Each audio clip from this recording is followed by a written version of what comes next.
Hey, this is Chuck, and you are listening to Fans with Bands, the podcast where we talk to the fans and the bands they dig about life, music, and whatever the hell else we want to talk about.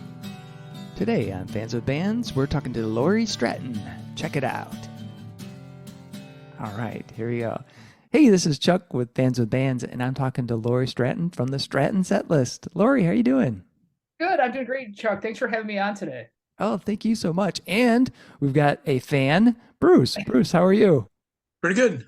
Awesome. Great. Well, Lori, I want to thank you again for being on Fans with Bands. I've been admiring all the work that you do in the Stratton Setlist, reading all your great interviews they've had, and also just following all the stuff you do for promoting, Michigan music, which I think is fantastic. And one thing I was wondering about, very first thing is how did the Stratton Setlist come to be? Yeah. So, and I just want to say before I get into that, I want to say I mutually admire everything that you do too, Chuck, for music. So thank you for all for our music scene and to All right. support everybody too. So I enjoy reading all your stuff, and I'm a big fan of your photography too. You Oh, take some thanks. great live shots. Thank you. But yeah, the Stratton Setlist I started in 2015. And so it started because my husband and I love live music, and we were going to all kinds of concerts. Mostly at the time, it was touring acts coming to town. So we go from everything to the arena shows on down to the Arc was kind of like the gamut we were covering at the time. And so people kept telling me, you need to start a blog, And I'm like, yeah, it's one more thing I got to do. I was working, I have a background in corporate communications and journalism. And I was working for different companies at that time. And I was already writing for companies, but I was just, that's one more thing I got to do. But then I started doing it, and I started writing about a lot of the national acts that I liked. They would release a single and I'd write kind of a piece reflecting on it or what the song meant to me, or there'd be a show that would come to town and I would take pictures and I would write about it. So I was doing that for a couple years, and then I enjoyed doing it. And then I was getting festival passes to cover different festivals across the country, because we've gone to Coachella and Bonnaroo and Lollapalooza and all that over the years. And so by that point, I had covered a couple of festivals and I enjoyed it, but I'm I never really talk to people. I'm just reviewing things and Yeah. or if I interview people, it's you don't really get to develop a relationship with them because you have 10 minutes and that's all you get to interview them, because with the touring acts, that's how they do it. But then by 2017, I had started kind of getting into the local scene, and I attended a show in Ann Arbor called Rock the District that was put on, and Chris DuPont had performed. Oh, and awesome. That's the first time I had ever seen him. And thought, what? And he said, oh, I'm going to do a live album. And so I thought, I wonder if somebody local would want to be featured. So then I contacted him, and he said, yeah, I totally do it. We talked, we had a great conversation, and I'm just a big fan of his music and big fan of him as a person. So I featured him, and he was the first one. And then after that, I started reaching out to more people. And then before I knew it, people were coming to me to ask for articles. And that's kind of how it took off in 2017. And then I've just slowly built that up over the last 6 years. So. Awesome. That's fantastic. So, so did you, you mentioned you'd been had a journalistic background. Yes. But when you were writing, did you find yourself wanting to do stick to a kind of a straight journalistic format, or were you looking to get outside of that and make it more of a personal experience? Yeah. So I kind of, it's funny because I've had the journalism stuff ingrained in me for so long that I do follow AP style. I sort of follow it. I kind of have my own version these days. But I follow that kind of as a structure, but then on top of that, I kind of inject my own thoughts into the articles when I write them. So I may not use first person, but I kind of inject myself indirectly. So I'll, kind of, when I'm talking about a song, that someone has in an album, I might reflect on kind of, if I'm in the narrator's shoes in that song, how would I feel, or what does it make me feel? And I'll kind of reflect on it that way, kind of in an indirect way, because I could talk about myself, but I'd rather talk about what they're doing. Yeah. You know what I mean? I'd rather tell their story than mine, because I think their story is more exciting than what I've done. Right. So, yeah.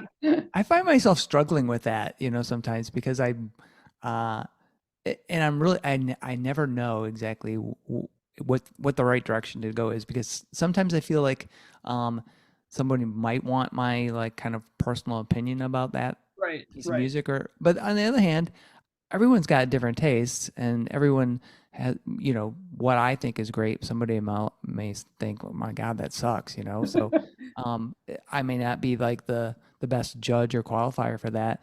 But I think you do a good job of incorporating what, like you said, indirectly, what you, at least what I would interpret your feeling about that music. Yes. Do you feel that it's super hard? And I'm asking as another writer, is like, do you find yourself like having to flip through thesauruses to find like just the right word? Do you do any of that Every stuff? time, every time. No, I want to laugh so hard because every time I live on thesaurus.com and I'm always looking up. Okay, I've described this way once. I don't want to say it the same way again. And even though I've written, you've written tons of stuff too. But Yeah. yes, every time, I'm always going to different sites. I'm always looking at different ways.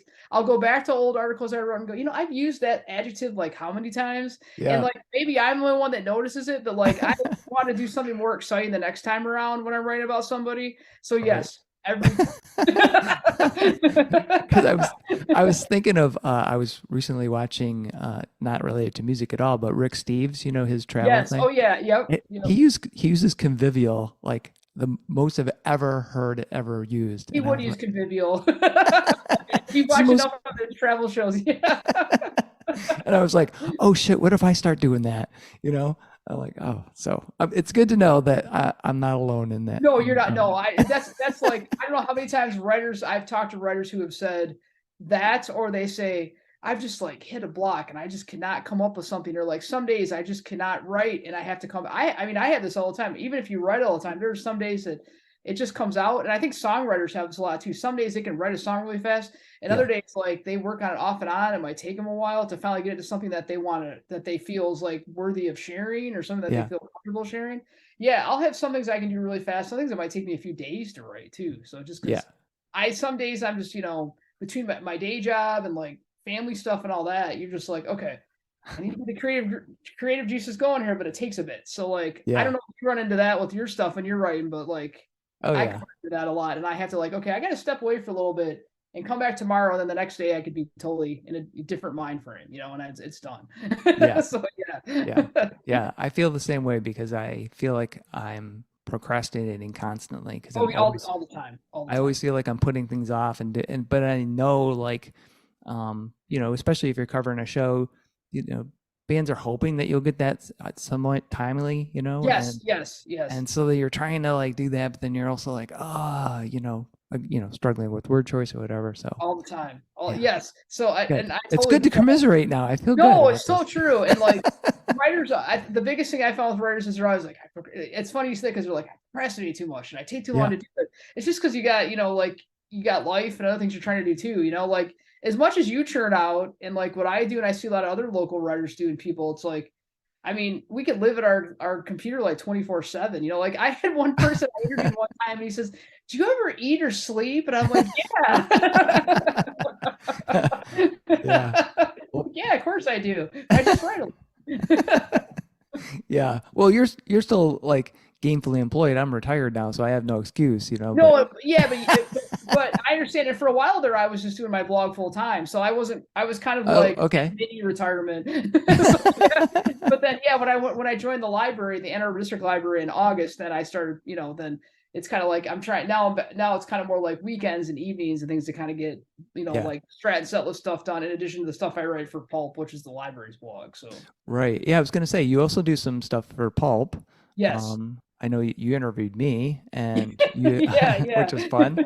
And I think you just did. Actually, I was referencing your recent post about the 10-year anniversary for Oh, the acoustic routes. yeah, Yeah, yeah, and I saw that you went to it. I'm glad you had a chance to go. I wasn't able to get there this past weekend, but when I talked to Jim, he's done a lot of great stuff for the music community through that series, and it looked like you had some great shots. And I'm glad to see you were able to cover like Wilson Thicket and some of those other bands. So that's very yeah, cool. Yeah. yeah. It was fun. It was fun.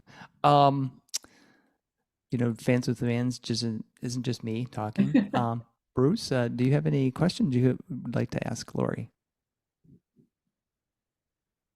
No, this is really fascinating. Okay.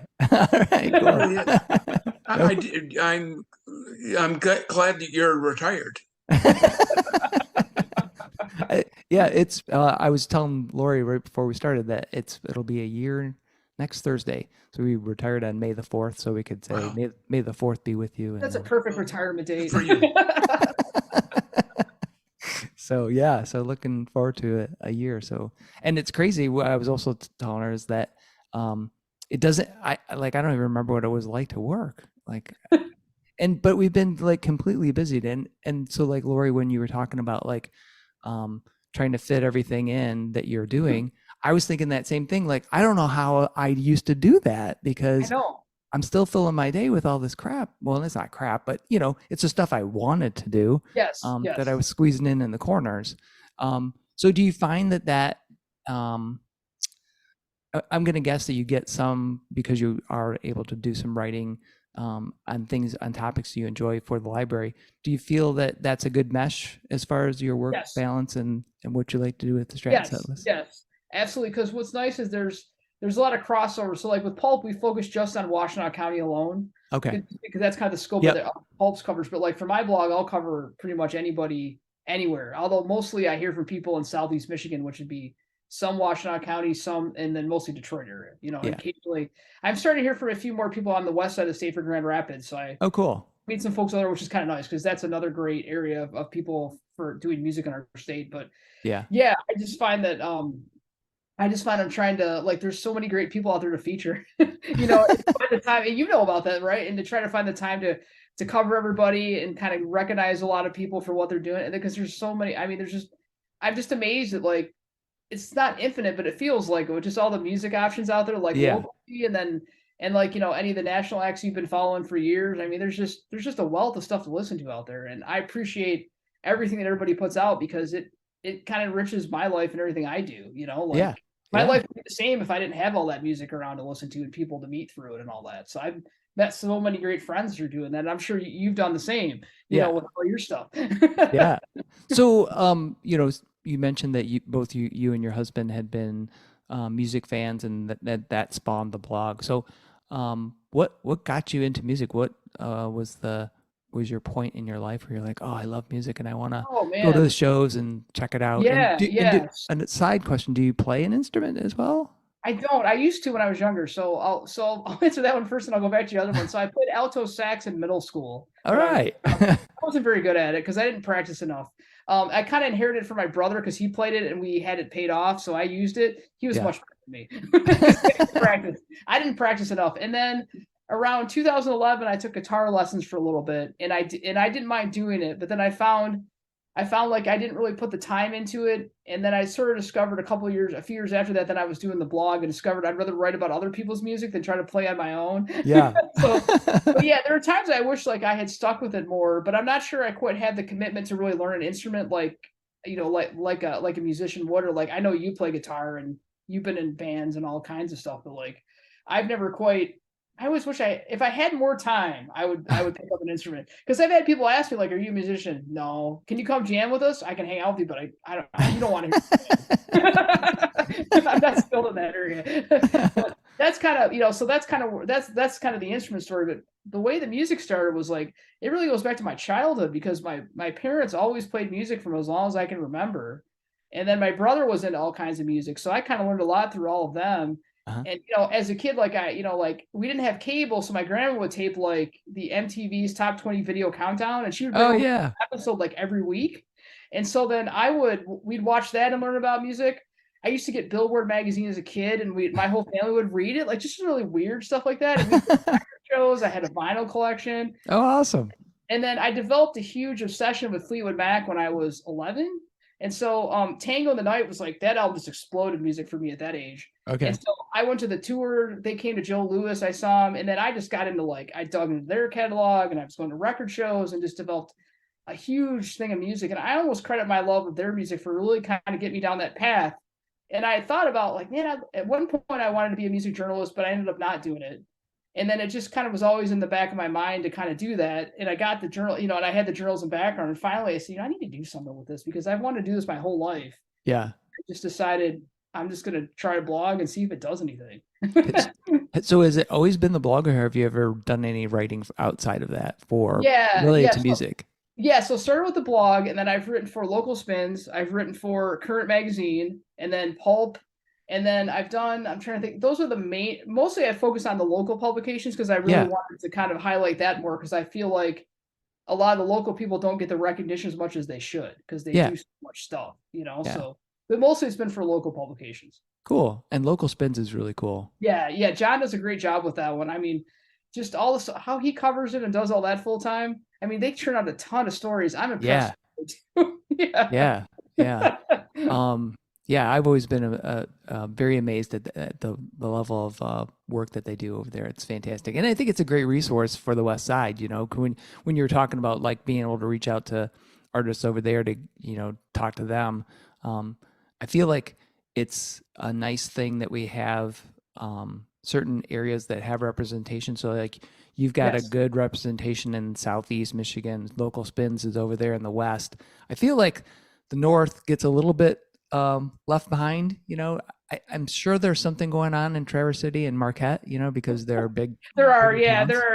I think Local Spins tries to cover some of those people, but it's tough with the UP. But those are kind of the big music spots, like Northern Lower Michigan. Like I say that up through Petoskey, and then there's like Marquette. There's even some stuff like there's a music festival like in the Porcupine Mountains. They do. Yeah, I just saw that. I always want to go to it, but it's like a 10 or 12 hour drive just to get up there. It is. But I've always wanted to go to it, and they do it. I think it's like a folk type festival, but I've always wanted to just go up there and see what that's like. And then there's a great festival also in Beaver Island every summer that people do. Oh, I know. Yeah. I've always wanted to go there too. Yeah. So yeah. Yeah. Well, it's funny, like when you mentioned festivals, I love the idea of being able to like go cover a festival. And those festivals sound great. But then as I get older, I'm like, I don't want to be there for 3 days. It's a lot. Like I think one of the ones I covered, one of the ones I got it. So I covered in 2018, I got a press pass to Travelers Rest, which is the Decemberist, like their own festival. And that one was a lot of fun. But I was taking photos of everybody, and then you're coming back trying to write stuff like at night, and then you're back again the next day. And it's not as big as like a Coachella or a Bonnaroo, but it's still it's a long day doing that. It's long, but yeah, and then you're like, I still got to write the recap, So yeah, it's as much as I love festivals, I prefer to go now and just enjoy it and not have to cover it. Right. So, after I've done a few of them, I'm like, I think I just want to go and enjoy it and not have to write about it, because I write all the time. I want a break to just enjoy the music and get a chance to talk to people and do that. So yeah. Do you ever feel guilty about like either going to a show or, where you just I just want to enjoy it. I don't really want to have to cover it. Yes, all the time. Like I know, I'm sure you feel the same. I'm sure you've had that too, where you go, like, I just want to enjoy it, but I gotta like take notes, and I gotta I gotta record stuff, and I gotta take photos, even though that part's fun too. But yeah, sometimes you just want to go and absorb it and not have to not have to report out the next day. Yes. Right. So we have another fan, JC. JC, can you hear us? Maybe. No. Muted. Maybe. Hey guys, sorry, just wanted to say hi. Thought I'd join, say hello. All right, cool. Thanks for joining. Nice to talk to you. Well, if you guys end up having any questions, you can either throw them into the chat or unmute yourself and say, "Hey, Chuck, I got a question." Cool. So Lori, besides Fleetwood Mac, were there other key bands for you that kind of helped to spark your love of music? And do you remember, like, was Fleetwood Mac the very first show that you went to? No, the first concert I would say it was the first one I asked to go to. Okay. The first one I ever went to was Donna Summer at Pine Knob in like 1980 or 81. So my parents were big fans of Donna Summer, and I grew up listening to her Bad Girls album. That was like when I was like 3 or 4, and I would dance around my parents' room, and they played that album all the time. So my dad was going to take a couple friends, and whatever, from vaguely remember, the friends canceled. They couldn't find anyone else to go, so they took my brother and me. And so I have very vague memories of that. I counted it as my first concert, but I wasn't old enough to like process it or like enjoy it as much. And then when I was 10, I went to Billy Joel, and I remember that one. Oh, cool. And then my brother wanted to go to that. And then finally Fleetwood Mac was the first one that I asked to at age 11 when they came. And that's the first one I really got to absorb and say, oh, this is so cool. I love all this music, and this is what it's like. And, yeah. So, yeah. And you were asking about other bands. So like my other favorite band besides Fleetwood Mac is Genesis. So I'm a huge cool. Genesis fan. Yeah. I'm a huge Genesis fan of whether it's like Phil Collins or like Steve Hackett or Peter Gabriel. I actually had the chance to interview Steve Hackett a couple years ago, and that was like a huge moment for me. Yeah. I'm a huge fan of him. Yeah, he's just such a great guitar player. But they've also been pretty like influential to me because they have the whole. I love prog music, so like they have the whole prog era with Peter Gabriel. Then they have the pop era more with Phil Collins, which is what I grew up knowing as a kid. Yeah. And then got into more of the Peter Gabriel stuff when I was probably about 10 or 11 years ago. And it was kind of later in life that really was pretty influential to me, and just found I loved all that music and just enjoyed digging into like some of those, like Lamb Lays on a Broadway and like Selling Them by the Pound and Foxtrot. Those are some of my favorite albums of all time. So awesome. So do you ever think of do you think of yourself as like kind of a musical historian at all, as far as like knowing like a particular artist's like catalog inside and out, and knowing all this remote trivia about these bands? Because I have some friends that are like that, and they think that I'm that way, and I couldn't tell you like some of the bands I love. I don't know like the insides and outs of their it's so catalog. funny you say that. I get that a lot from people. Like I'll meet people, then they'll say, "Oh, you're a music journalist," and then they'll ask me all kinds of questions. And unless it's the only band I could really get that deep about is Fleetwood Mac, because I studied it as a kid and I studied it for years. I knew everything about them. I read all the books. I read all the liner notes and albums. And so, but about a lot of people, no, I have kind of a general across the board knowledge of a lot of people and things, but I'm not one of those that goes deep on everybody, because I listen to too many people and go to too many shows to try to keep track of all that. Kind of like, and is that, I don't know, maybe do you find somewhere in your case, like with just all the stuff that you listen to and write about, and like, it's hard to have that. It's hard to have that specific knowledge about all those bands, in my opinion. Yeah. So, but I love it. I respect people that totally can do that. I've actually found that like that I've learned more in probably the last what am I trying to say? Probably the last, since the pandemic, because I started the podcast that I was this podcast, and in doing that, it forced me, and plus in writing reviews and stuff like that, I was thinking more about, because having that, and I gotta imagine this is the same for you. You need a little bit of a breadth of knowledge if you're writing about a particular genre to say. I mean, as much as I don't want to categorize a band into like you are X, like you're alt rock or whatever, it does help to have a frame of reference to say, oh, they're sort of like the Pixies, or they're sort of like Bob Mould. But you have to know those bands, and there's sometimes where I'm like totally out of my depth, Yeah. Oh, I totally get that. And like, and it's like, so what I did before I started my blog back around 2009 is when my husband and I started to go to shows like on a regular basis. Like we were going a couple every week, at that time. We've kind of kept up that tradition ever since then. And that's when I really like immersed myself. Like I bought all kinds of albums, and I bought a record player, and that's when vinyl was kind of coming back, and I bought tons of that, and just listened and went to festivals and like studied all kinds of people in the lineup. I call that like my crash course in a lot of the music stuff that I caught up on that I didn't get into as much as when I was younger. So that's So I studied a lot of different genres that way. And now I can listen to an artist and go, they remind me of, so I'm better at saying like their sound reminds me of X, Y, and Z than I am to say that I can know some like deep knowledge of some album they released or some side that they released that's kind of, like a one-off thing. I'm better at like saying they remind me of X, Y, and Z. I'll think that, but I want to also want to recognize them on their own merits too, so that I don't always compare everybody to say, oh, you sound like this band or that. But I might say I can hear the influence, but I still I think it's important for them to be recognized for their own sound, even if they are influenced by a lot of those different bands or things that we might know or not know a lot about, So yeah.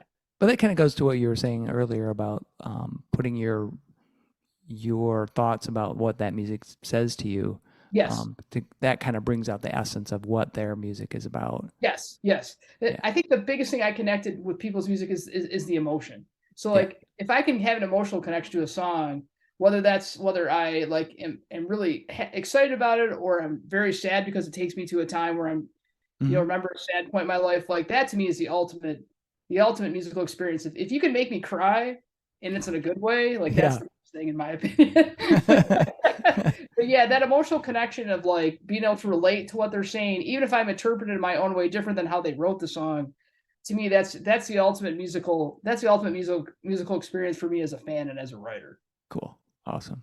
Now you're also involved in the Michigan Music Alliance, Yes, correct? yes, So yes. how did that come about? And Yeah. what does the Music Alliance do? Yeah, so the Music Alliance, so I joined them last summer around the time I started working for the Ann Arbor District Library, and they had contacted me saying they're mainly based in Grand Rapids on the west side of the state, and a lot of the efforts they've done have been over there. But they said, we want to get more on the east side of the state, and they were looking for people to join the board who were involved over here, and they contacted me and said, "Would you want to join?" And I said, "Yeah." So because I've met a few people on the west side, but I don't get a chance to interact with them as much. Uh-huh. So that's kind of how I've met more Grand Rapids area people and Kalamazoo and things like that is through them. But I think they started right before the pandemic, because what they were finding is that a lot of musicians were looking for like educational resources Okay. about like, how do I promote myself? How do I start an LLC? And so they had a session over in the west side of the state. I think it was in 2018 or 2019, and they had like 200 people show up. Oh, So wow. they developed this idea, and so they formed the organization. And then the pandemic hit, and then nobody was performing. So then they raised money for a lot of artists to like help with funding when they couldn't get paid for gigs in their normal way of making money. Yeah. And then so people donated, and then they did I think they did like a live stream show where everybody from all across the state joined, and then they raised a bunch of money to help people that way. And really, what they're focused on is like educational programming. They do some different sessions called B-side sessions where they talk about different topics. They also do things like we do the networking event. We're starting to do some of those. They want to get into more in-person programming now that like the pandemic has kind of calmed down and people are wanting to get together again. Yeah. But it's more about educating people and kind of creating a sense of community. So they want people to like meet up. Like, we had a networking event so people can meet. Maybe they could, work on a project together, or maybe they could find a way to help each other out. It's basically finding ways to collaborate, building community, and educating. And that's kind of what their 3 areas of focus are. Cool. Yeah. That's very cool. Awesome. So Bruce had a question. What kind of music do you like? I like all kinds of stuff. I'm not really sold on one genre. So like I'll listen to my favorite type is obviously like I grew up with a lot of the classic rock stuff. Mm-hmm. I'm a big fan of prog music. I listen to a lot of Americana and folk, and that's a lot of what I write about for the Stratton Setlist too. I listen to a lot of indie rock. I like a lot of like electronic or EDM type music. There is some metal that I listen to. I mean, I try to listen to a little bit of everything, Chuck, back to your point where like you kind of want to have a broad knowledge of all kinds of music. Yeah. Jazz also, a little bit of classical. I've been to operas just to kind of understand all that. So if you write about it or come across someone who has that kind of background, you at least have some knowledge to ask them a question about it, or to be able to write about it, or to understand maybe how that connects to their music and what they're doing. Right. So I try to listen to everything at some point or another, even if it's just a little bit, a couple bands here and there, just to get an idea. And I like to try to keep myself open to all kinds of options. I don't like to really like shun any genre because I feel like there's something I can learn from all of them. Whether certain ones are my favorite or not, I still want to learn something from them. And I also like hip hop a lot too. Oh, awesome. Cool. That's cool. Yeah. Do you ever find yourself surprised that I've had this, so I'm wondering about you.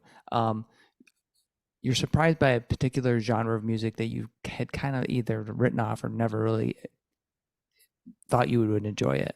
Has there been a particular type of music where you're like, I don't know if that's for me, and then you came back to it and go, oh, I didn't realize I did. Yeah, I think one that maybe didn't stick out to me as much was maybe punk, and then I started I kind of tangentially knew some punk growing up, but didn't listen to it. And my brother listened a little bit, but he wasn't in quite to as much, so I wasn't exposed to it.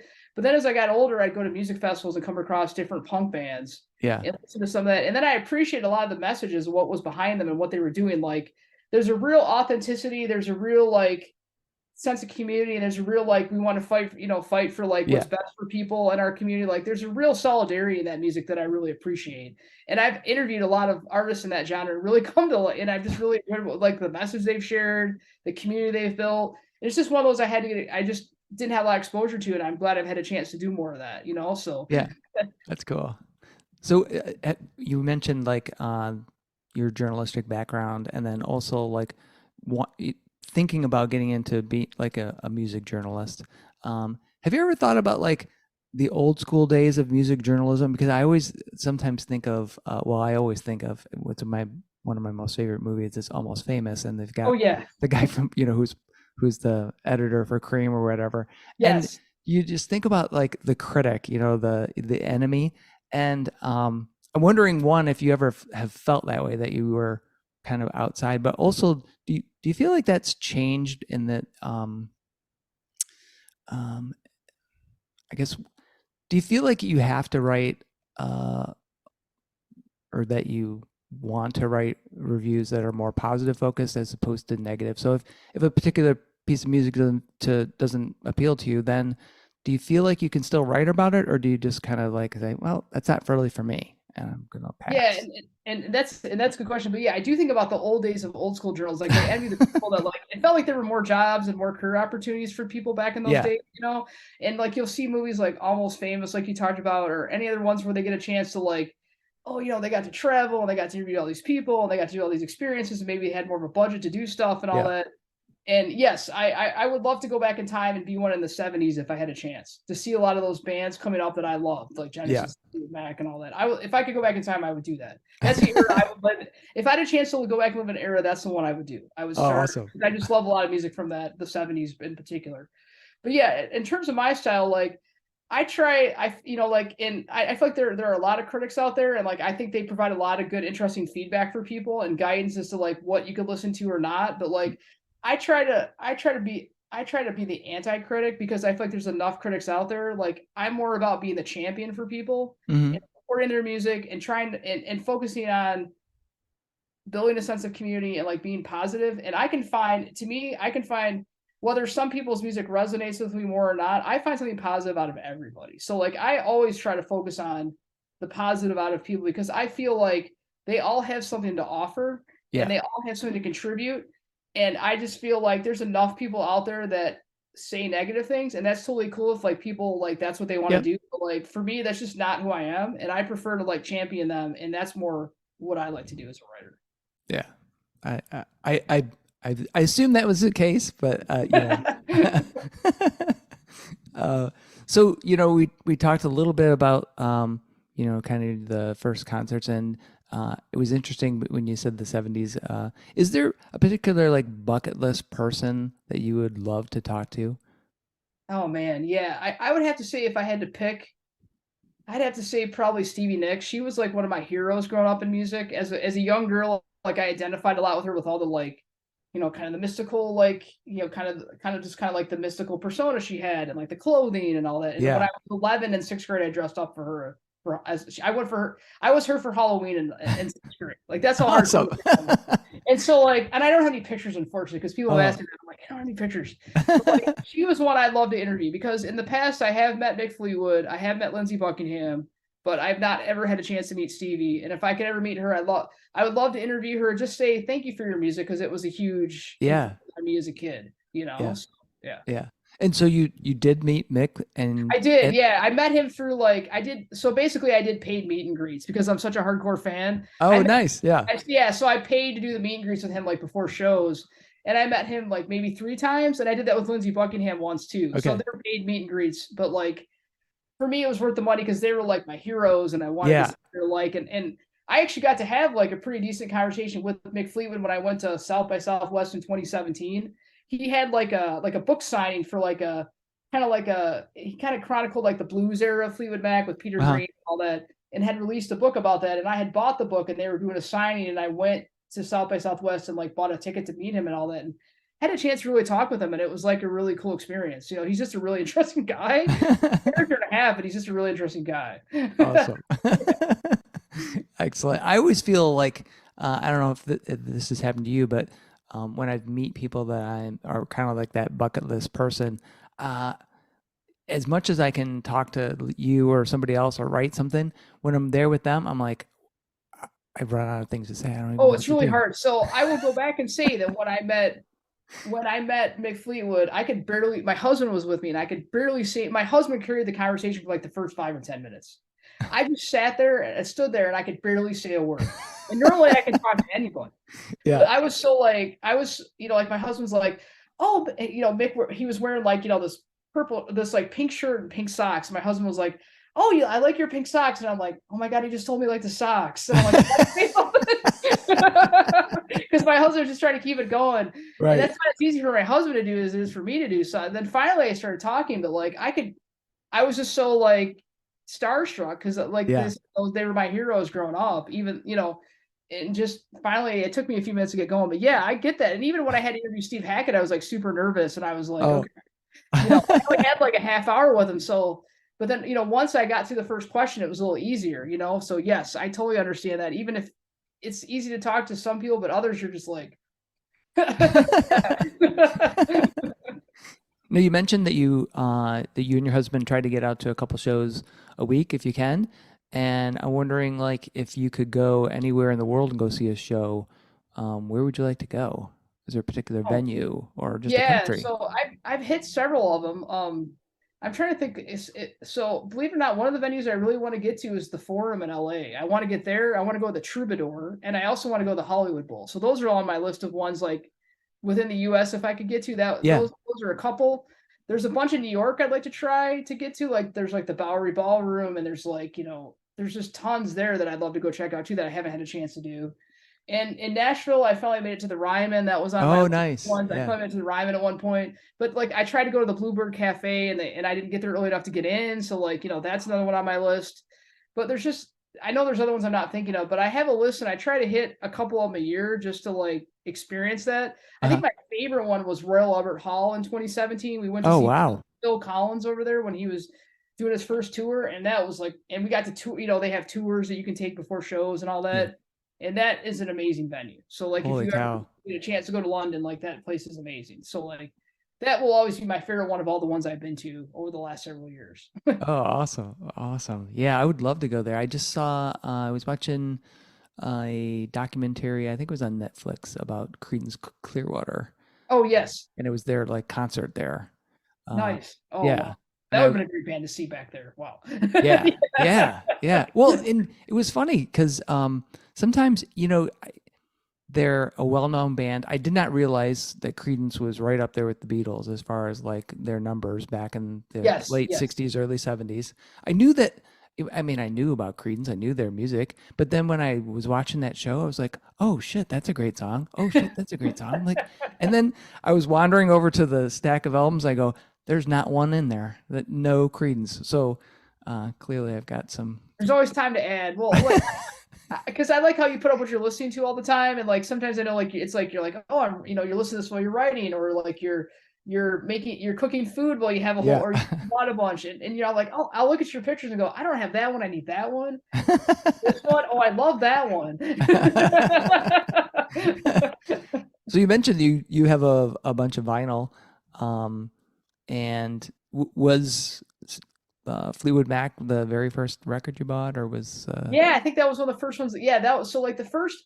I guess I could say the first album I ever bought. It was a cassette. It was Michael Jackson's Thriller when I was 6, and that was like I loved that album. Like I loved that whole album. That was a huge for me as when I was really young. But yeah, the first records I really bought were, I think the first one I ever bought for records was like Tango in the Night. So like I had the tape, and then I got a record player for Christmas, and then I bought the record, and then I went back and I had like all of Fleetwood Mac's catalog on cassette, and then I bought it all on all the records, and then I bought all the CDs. So like as a kid, I'd save up my money and I go get another one. Okay, this week I'm going to get Rumors, I'm going to get Tusk, then I'm going to get Mirage, and I did all that. And that's what I did. And then from there, I started adding other bands I liked. Like then I got really into Pat Benatar, and I bought all her stuff. And then before I know it, I had a bunch as a kid. And then I kind of stopped for a while. And then again, around 2009, when vinyl was coming back and I was going to go shows, that's when I just started like, well, hell, I'm just going to add a bunch of stuff now. Go back and get all the ones I never got that I wanted, So that's what I did. I went back and I still buy. I have way more vinyl than I'll probably ever listen to or can ever get through, but I just love all of it. So yeah, that's awesome. Do you get sucked into the whole record store day? Oh yeah, we did a bunch of that. Yeah, so the library, we had our own version of that. Oh, that's right. You had the pop-up. How was that? Yeah, it was good. We had a lot of great local vendors, and people were having a good time finding all kinds of stuff. So like I was there, but then my husband was going around all the record stores getting the stuff that came out that day that I couldn't get because I was at work. so he was running a lot of the stores buying stuff and getting all kinds of cool things. So yeah, awesome. Every record store day we have a list, and I always have the problem of like, okay, I need to narrow it down. I've got too many. It's like too many. So this may dovetail into other questions, and it's sort of the dorky almost famous question, and it's like, What do you love about music? Oh man, I'd say it just creates another. It's just like it's another place I can go to. This it's just like another place I can. It's kind of escape. It's kind of a way I can just kind of have some time on my own to just like think and reflect. Mhm. And I just love the idea of putting on an album and like in the whether it's in the car and I'm listening to something or at home, and just the idea of I just want to absorb it and just kind of forget about everything else and just kind of Yeah. enjoy that and just kind of be. It kind of allows me just to be. Like I don't have to chase after a bunch of stuff. I don't have to think about everything else that's going on. I can just reflect and just enjoy it and just it's just kind of an immersion for me. It's also that emotional connection I mentioned earlier too. Like I can really connect to somebody's message or the way or sometimes it might just be sonically how it sounds. It brings out a lot of feeling in me or a lot of appreciation. So it's just kind of another place I escape to, another place I enjoy being when I'm not doing a million other things. That's awesome. You mentioned that both you and your husband. So your husband's also into music, Yes. as a fan and connoisseur of records and that kind of stuff. And I'm curious, if you have the same thing that I've seen, is that you have some folks that are that keep evolving as far as like they just keep listening to stuff. They're always looking out for either Yes. reissues of this, or they're looking for new music or different bands, and they're always exploring. And then you've got some friends that are or family. They're wonderful people, but they only still listen to those 5 albums you listened to when you were Correct. 17, Yes. and that's Yes. it. And they're Yes. done. And that's cool. That's Yes. great. Yes.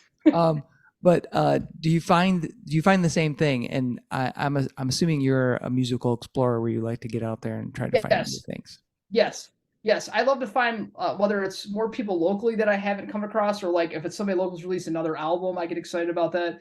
But yeah, I always tell my husband, like, okay, it's like we've been to a lot of these concerts. We need to find some new people we haven't seen yet. I need to like find more new people. And I'm always constantly looking for more new people, locally, touring acts, all kinds of stuff, just to kind of stay up with everything and to kind of keep and just to kind of know what's out there, but to also to kind of keep myself up to speed with what's going on. And I just like the Yeah. idea of like, oh, here's another new genre I haven't got into as much. I can try this one. Oh, there's a bunch of people in this area that I can start absorbing now and figuring out. So yes, I never get tired of the pursuit of it because there's always someone new to come across. Or maybe it's new to me, but not new to other people. But there's always something new Yeah. about it for me that I never want to stop doing that because I feel like it keeps me young, it keeps me engaged, it keeps me excited, enthusiastic, and I just like the idea of all these possibilities that I could explore. So I don't see myself ever stop doing that. Yeah. I feel the same way, and I feel that there's even though music has a way of, or it is now, because it seems like we've gone through. Speaking of, like, I was about to go into music history a little bit but I want to share that there's this great podcast. I don't know if you've ever listened to it. It's called A History of Rock and Roll in 500 Songs. I think I've heard of that one, but I haven't listened to it, but I'll have to check it out. Yeah. Oh my God, this guy is, I mean, you got to speed up his voice a little bit. So if you have the podcast thing, dial it up a little bit because he speaks a little slow. Gotcha. Not like me where I rattle off real quickly, but he talks kind of slow, but he is so thorough, and it goes all the way back to 1938 and he's working his way. Wow. Oh, Yeah. that sounds like a really good educational experience. Yeah, it's really good. But where I was going with that history is that it seems like even though there's new things to explore, there's also a cyclical kind of thing, Yep. So you got bands that they get like Max Saturn. Yep. They're like the Rolling Stones almost. I mean, they're Yes, different, yes. but you can tell that they came from that same cloth, that there's part of that same absolutely. thread. And those guys are fantastic. I saw them at Bonnaroo, and I've actually in the past I had interviewed Angelo Coppola when he did. Oh yeah. Yeah, he did the Lows, which is his alt rock band, and then he had done some solo stuff during the pandemic when we were all locked at home and couldn't go anywhere. And he's a phenomenal musician and and all that, and they're a fantastic band. And I was really happy to see that they had made the lineup at Bonnaroo, and then we saw them perform when we were there, and it was super cool Yeah, to see awesome. like people that you've interviewed that get a chance to do that. It's really cool to see people that you've interviewed that like really get to that level if that's what their goal is or that's what they want to do. I get excited for people about that all the time. Yeah. So, speaking of new music, what have you been listening to recently, and what's been like kind of on the current playlist all the time? Oh, it's fun. Yeah, so funny you asked that. So locally, I've been really digging a band, Cat Lung. They're from Ann Arbor. They're a prog rock band. So they just released a really cool new album called Fragments, and I'm actually going to talk with them for Pulp. So Oh, cool. yeah, so we've kind of like sort of, corresponded like it through Facebook about our love of prog music. So that's one. Another one I really like is Marty E. He is actually like, he's got an interesting background. He's from New York originally, but he moved to the UP a couple of years ago. He's from like kind of like northern Wisconsin, right there at the border of like Michigan. And he did a really cool album that he just put out that's called Benevolent Criminal. He's got like kind of a punk rock background. He's played in all kinds of bands. At one point he and his band opened for Lady Gaga at one point. So he was doing some really, he's got a really interesting background. So his stuff is really cool. And he lives up in Bessemer, which is right near Ironwood. So he's like at the very, and I talked to him recently for the Stratton Setlist, and he's super cool. Another band I really enjoy is called Weevil. So they're like an EDM group out of Amsterdam, I think, or the Netherlands. And we're going to see them on Friday at El Club. So they're cool. Electronic. Yep. That's another one. Let's see. And then another one I really enjoy is One Ton Trolley. So they're like kind of a bluesy rock band out of Detroit area, and I just talked to them a couple weeks ago. But they have a really good album called Sunday Morning Cigarettes. They just put out. Nice. So I can go on and on. Shannon Lee from Ipsy has a really good album that she's put out, and we also wrote about her for Pulp recently. Excellent. Yeah, I mean, I can go on and on. I got a whole stack here. So like, whether it's people I'm talking to or local people I know or follow or like national bands, I always have my whole coffee table is covered in CDs for people, and I got all the vinyl stacked up. And my husband and I are kind of in the process now of trying to like reorganize our whole collection so that we can find stuff better as we get more, as we have some. Yeah. So, yeah, that becomes hard, especially. Oh my God, and we keep running out of space. My husband's building shelves in the basement now, so I can store. So I have a better place to store and organize my stuff So I know you have vinyl and CDs, but do you prefer those physical mediums or? Yes. Okay. Yes, I do. So like some people, I interview a lot of people like where they don't release a physical copy, and that's the only way to access their music. And I'll totally listen to that because that's the best way to experience it. But like if people have a CD or like a record or something, I'd much rather get that from them to listen to, because then I can read all the credits, and then I can like look at the lyrics, or like read the liner notes. And so like almost everybody I interview, if they have a CD, I'd much rather have that. Or if they have a vinyl, I'd much rather buy that from them or get that from them if I can. Just because I just still like that. Because since like, I don't know, growing up in the album era, like I went to record stores and bought things and brought them home and then played them, whatever type of format it was. And I still like that experience. So I still prefer that. It's something about the tangibility of music. I want to hold it, see it, look at it, feel it, enjoy it. It's just something about that I always enjoy it. Even though, yes, I do have streaming and I do subscribe to those things, because that's another way for me to find music for people who don't do the physical stuff, Yeah. So yeah. Cool. Very cool. I just want to look and see. Oh, I see it. Oh, there's just somebody leaving a note that they love how you like music and musicians. Thank you. Cool. Thank you to whoever wrote that. Bruce. It was Bruce. Bruce or JC, do you guys have any questions you guys want to ask? Hey, Lori. Hey. I'll hand it off to Bruce. Go ahead. You've been on longer. No, go ahead. No, I was just going to say, cool, Chuck. This is such a cool thing. This was your idea or your platform, your podcast? Is that how this goes? Oh, so yeah, so this was my pandemic project. Okay. So gotcha. Couldn't go to any shows, and I was like, and I'd been doing interviews for, I was telling Lori this before, I'd done a bunch of interviews for a couple like magazines that one's defunct, it's called National Rock Review, and the other one's Metal Wani. And I used to, do interviews for them, and I always thought like it would be fun, or I thought it might be fun, instead of me just asking questions or the interviewer asking questions, wouldn't it be cool if like some of the fans could get on there and either just hang out and listen or ask some questions? So that's how this started. Really cool platform. I'm glad I've discovered it. And through Lori, who's introduced me to a lot of rock and roll. And I got to give hats off to Lori because she's just the best and so positive and so kind to even some of the bands that I don't think she did. That's definitely on the positive end of that, and totally hats off to you and think you're the greatest for that. Truly. Well, likewise, JC. I'm glad we've had a chance to talk, and I just enjoyed like your Hammered album and all those, and just the different things you've worked on in the past. And you have a great energy when you perform live. I can tell you, like, yeah, like I hope to see more of you, and I hope to hear more stuff coming out of you too, because you and your band, you guys are awesome. Oh, very, very kind. And yeah, we've been working hard on a record that I thought was going to be out long before now, but we're still working on it. Well, yeah. I'll look forward to hearing it when it does come out. Absolutely. You'll be the first person I call.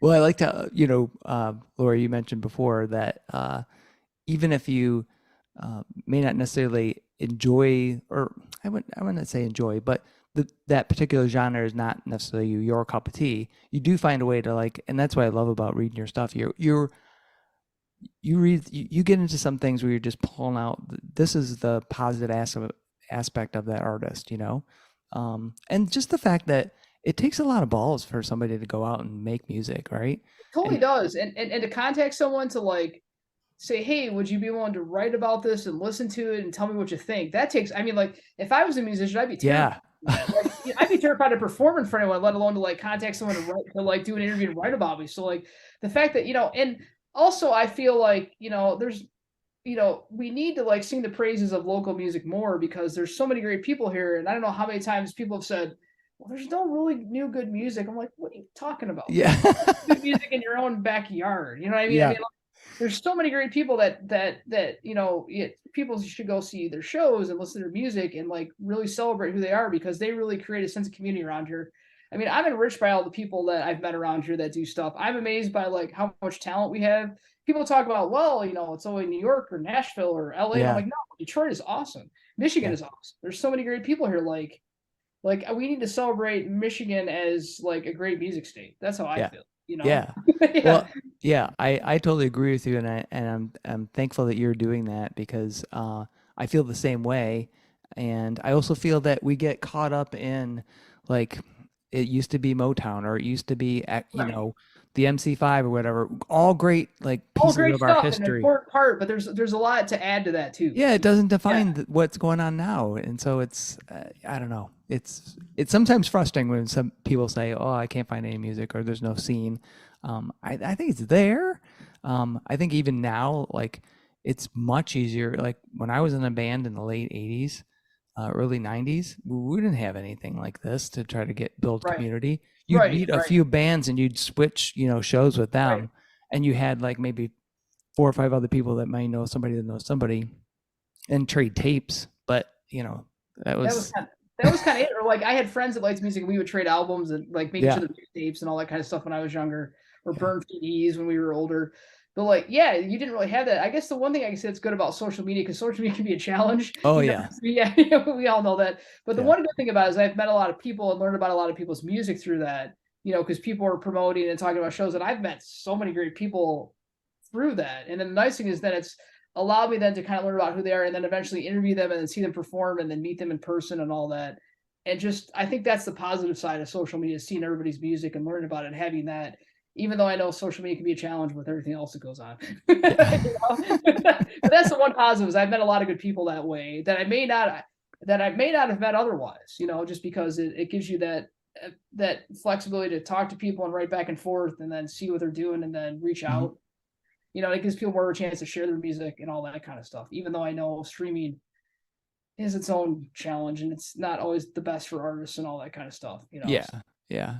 But you do you still keep up the set list that you had on Spotify? Is that still out there? A little bit. I haven't done the playlist as much. I did a bunch of them, and then I got kind of burned out of doing it. But at some point, I want to try to bring that back. But I had a good time like compiling those and kind of going through and all that. And when there weren't as many live shows to go to and people to go see, I had a little more time to do that. But then once that stuff came back, I kind of preferred to go do that instead. Yeah. At some point, I would like to bring some of that back. And don't you have a new feature that's sort of like that with? Yeah, it's called the sound check. So like, it's a way to kind of like, so since you probably get this too, like tons of requests from people, and you want to try to accommodate everybody, but it's hard to do everything.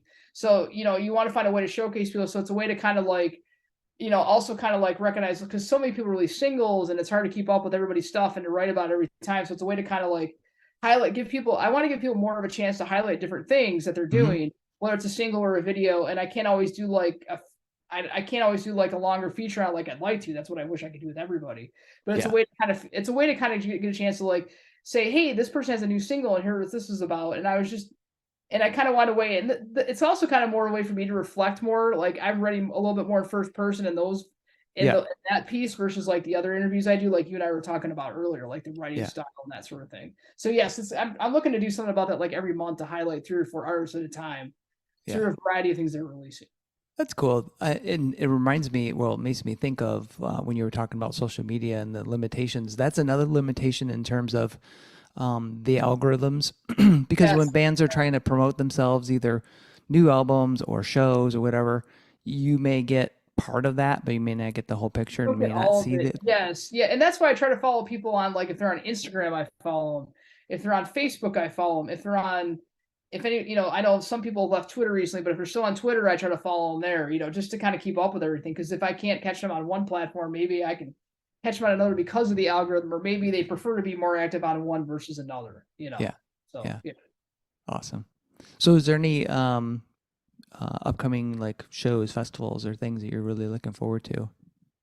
Geez, yeah. So I'm definitely looking forward to like, so in July I'm going to the Pitchfork Music Festival. I'm going with my brother. So yeah, so with my husband, my brother, because my brother's kind of the one that got me into music festivals back in 2008. He's like, we need to go to Bonnaroo, and I'm like, what's Bonnaroo? And then after that, I went every year for like 6 or 7 years in a row. So like, so we try to go to like, it's kind of special with my brother because he introduced me to a lot of music growing up. And he's the one that kind of got me into a lot of the like more like indie artists that I hadn't been into as much around 2009ish when I started getting into this more. And so we kind of have a tradition where we try to go with my brother to a music festival every year if we can. Oh, wow. Awesome. Like, yeah. So like, and a lot of the Pitchfork stuff is what he likes. So he hasn't been to it. So I said, well, let's go to that, you know? So that's like kind of like, you know, the touring one we want to go to, but I'm looking forward to a lot of local shows coming up this summer that people are doing, like, you know, ones at the Arc or ones at like, you know, Trinity House, or ones are like around some of the different Detroit areas. Like Hamtramck has a lot of good shows. Like New who's doing some cool stuff. I want to go out there to see some more people. So I'm just trying to keep a list of like all the different local shows coming up that I want to get out and enjoy this summer as more people are getting out and doing shows and releasing albums and doing things. So that's kind of what I want to do. You know, like, I don't know, just like Corktown music festivals, you know, like ones get out and enjoy more of that stuff that I haven't had a chance to do as much in the past. You know, I'm looking for a lot of those Michigan summer music festivals that I can go to and enjoy over the next, I don't know, 6 months, maybe, you know, as it kicks off this time, maybe through the fall. Yeah. So, awesome. Yeah. I know. I just saw like, you know, Scott Boatwright. Yeah. I just met him. I met him in person for the first time about a week ago. So yes. Oh, cool. Awesome. Yeah. He's got that festival coming up in July, I think. Yeah, that's one he was talking about. That's one of the ones I'm looking forward to checking out. Yeah. The Brooklyn 2000 Lager House thing. Yep. Which sounded super cool. He was telling me a little bit about it. And I see he's been like trying to book people for it too, or looking for acts and for stuff. Yeah. That venue is the 2000 Brooklyn. I went to that during the Corktown Fest. That was a really cool place. I haven't been there yet, but I want to check it out. But there's some like Corktown has some really cool venues around there. Really cool. I've been to Lager House, which was known as PJ's Lager House. Oh, I know. Yeah, I still think of it as PJ's. But... I know. I think people always call that. Yeah. But yeah, the Lager House was fantastic, and they used to be. I think they're doing shows again at the Corktown Tavern. And Outer Limits is out there. Yep, Outer Limits is that's another one that a lot of good shows there too. Yeah. And another place that's starting to do music, although they haven't. I know they built a stage. Is Batch Brewing? They had a stage for Corktown. They did. Okay. Yeah. Okay. Cool. And they're supposed to. I think they're having a mariachi band for Cinco de Mayo. Oh, I say coming up soon. Yeah. That's super cool. Yeah, and like I love breweries are such a great place for like they support a lot of musicians, you know, just like with shows and all that. Oh, like, yeah. Yeah, and I really appreciate breweries in that capacity with supporting local music and giving like artists a platform to perform. You know, I feel like you know breweries better than I do. So like I feel like they're really good at like supporting local music and all that too. So yeah, because it can be hard, you know, like Acoustic Roots, that happens over at Stony Lake. Right, exactly. And that's I was sadly like I had no idea really until I saw a thing for Wilson Thicket. I was like, I didn't even realize that was even going on, and it's been going on for 10 years. So for 10 years, yeah. And that was actually And I was kind of the same way. Like I was new about it, and then I think like Jim had written us and said, "Hey, by the way, we're 10 years," and I'm like, and then I realized I had actually gone to one of the shows, but it was like Mavis Staples had come to like the Michigan Theater Yeah. in 2020, right before everything shut down, and I'm like, so that was an acoustic root show, and how have I not known about all these other local shows they did all those years? Right. Yes. So the Yeah. one that you find all these over time, and you go, how did I not know about that? I know. Sometimes I feel like, are you really into music because you didn't know these things? It just means that so many people are out there doing their thing to support the community, and it's just a matter of time of finding all those people and getting to know who they are and like celebrating what they're doing, because there's and I'm sure there's a lot of other people out there I haven't met yet that are doing cool things that I look forward to learn about in the future. Awesome. Well, Lori, I thank you so much for being on Bands with Bands. Bruce, JC, thank you guys. I just have one last question. I've got one for you, Chuck, too. All right. I'll ask mine. Well, JC, go ahead and ask yours. Oh, no, it's completely unrelated. So what year is the gold top Les Paul behind you? What year is that? The furthest one? Well, the other one's the closest one to me? Yeah, well, yeah, that's the Les Paul. And the this one? Yes, that one. Yeah, so that one is I think it's a 2003. Gotcha. And then the other one is like a 335, but it's one of those funky ones. It's a Les Paul signature. That's it. Yeah. Nice. And that's a 1976. That's wow. That's my mom's guitar. I think you told me that before, Chuck. I think you mentioned that. Yeah. That's the guitar. And I have her steel guitar as well, a Showbud steel, but I don't play it. But I have that too. Awesome. So you were asking me earlier, Chuck, about instruments. I do have a Les Paul Studio. That's the guitar that I have. Oh, nice. I do have that one. Awesome. And the purple one in the middle is a Ibanez. Saber. Oh yeah, I can tell it's an 540S. Yeah. Oh, I love the purple. That's one of those metal machines. I don't. Oh yeah, man. I love. I'm a geezer. I play all that old school shit. Anytime I see Ibanez, I want it to be like some metal guy just totally rocking out. Those guitars are so good for that. Well, that was one of. So I had two of those because when I played in a metal band in the late '80s or in the early '90s, that's what I used. And I actually sold the one I used the most because I thought I wanted a 7-string, and I still regret that to this day because they're both really good guitars. They're like pretty affordable too. That was a style that I don't know if you know Testament, but Alex Skolnick, he played that when he was in Testament. Super thin, the neck's like it's crazy. Compared that Les Paul weighs about 5,000 pounds. Yeah. And the neck's like this. But I love playing that guitar. I never play the Ibanez anymore. The gold top's what I play all the time. It's heavy as hell, but I'm now used to it and I don't care. I want to hear that 76, man. That looks like that's pretty cool. Yeah. That's 90s in there, right? Yeah. Well, it's had some abuse. So my brothers weren't as much as my mom was loved music, she wasn't necessarily that great about like keeping the guitars safe, and my brothers actually stepped on that, so it's got a crack in the face that you can't see on that side, and then the neck. She used to put it. Like after I got it, I go, Mom, what the hell? So there's part of the neck that's worn away because she had it on a really crappy guitar stand that was tearing it up, and every time she take it up and off, it rubbed the neck and so it's like, I need to take it and it needs a little TLC. It still plays. Are you familiar with Elderly Instruments in Lansing? Yeah. They're the folk to bring that to. They work wonders with vintage Gibson. Yeah, that's what it needs a little bit of work, but it's still a great guitar. That's special. That one's actually out of your collection is pretty awesome. So the last question. Sorry. Sorry. That's good. That's good. I digress. I'm happy to talk about guitars. My last question is: pineapple or no pineapple on pizza? Oh, definitely pineapple. I think so. Like one of my favorite pizzas. What are you, Canadian? So my favorite pizza of all time is barbecue chicken with pineapple. So awesome. Yeah, I would eat that all the time, and so yeah, absolutely. I know some people don't, but no, 100%. Awesome. You've blown it, Lori. I mean, that's it. I'm done. I know some people are like, they feel really strongly one way or the other. It just cracks me up how like people are like, no, and I'm like, No, yes, yes. yeah. Hey, whatever your preference, but yeah, no, definitely.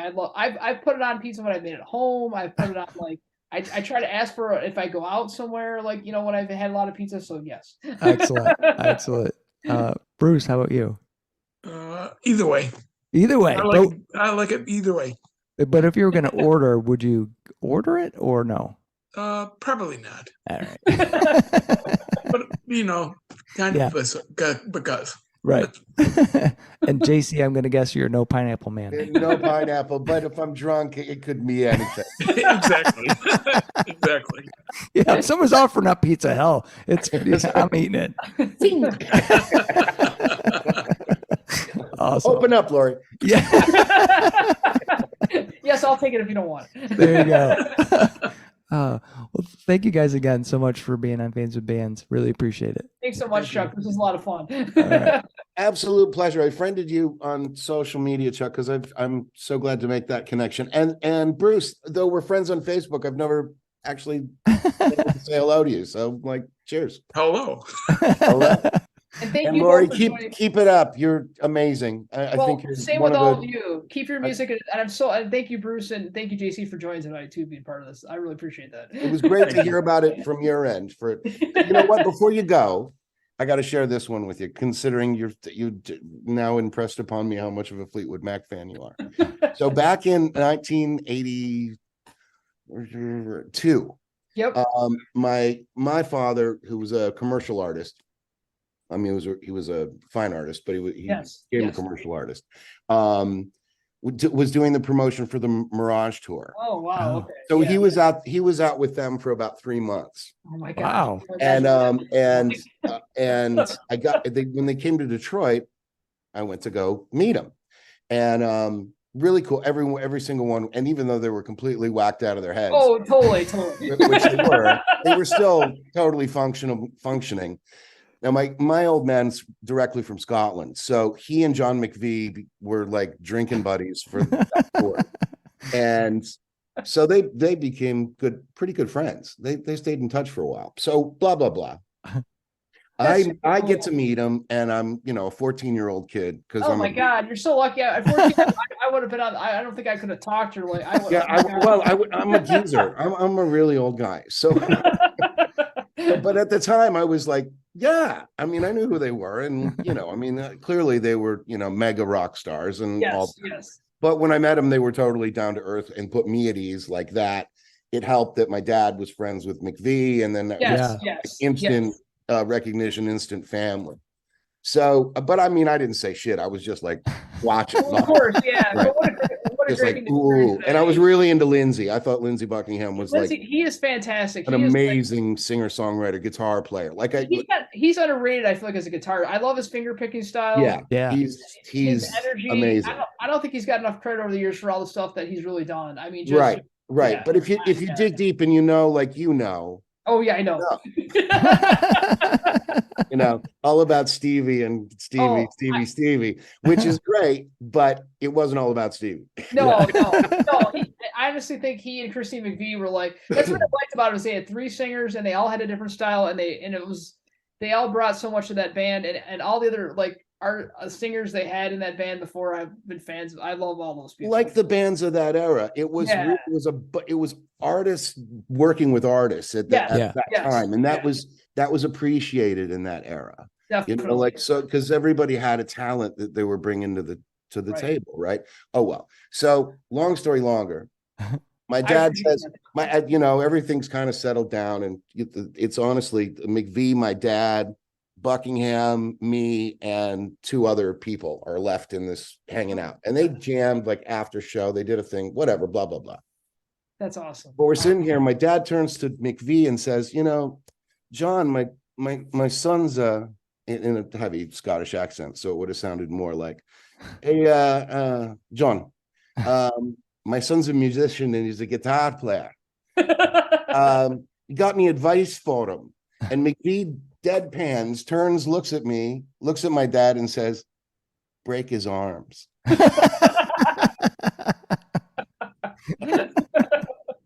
Oh man, And good And I'm lord! like, Oh, Dad, we gotta go. Oh, that's awesome. Oh, crazy. Well, thanks again, guys. I you really guys were appreciate great. it. Thanks so Yep. much. It was Thanks, real fun everyone. listening Yeah. to learn about you, Lori, and great to make your acquaintance, Chuck and All Bruce. right. See you guys. Thanks, everybody. Bye. Thanks so much to Lori, JC, Jeff, and Bruce for joining me on this episode of Fans with Bands. I had a great time talking with Lori about all the great work she does with the Stratton Setlist and the Michigan Music Alliance. She is a fantastic supporter of local music. Be sure to subscribe to the Stratton Setlist and check out the new feature called Soundcheck, which gives you a roundup of new singles released each month. You'll surely find some musical gems. See the show notes for all the details and links. These are tough times for everyone in the creative industries such as music. Your support of live streaming, purchasing music, and merchandise is critical. If you can help out your local artists, please do. If you are in the Michigan area, consider following the Playing in the Detroit Area Tonight Facebook page. It is a place for fans and bands to support each other and share our combined love of music. Thank you all so much for listening. Be sure to hit subscribe on your favorite podcast service to get each and every episode of Fans with Bands. Spread the word by rating the show and leaving a comment. We want to hear what you think. You can keep in touch by following us on social media. This is a Life in Michigan production. Until next time, be well and kick out the jams.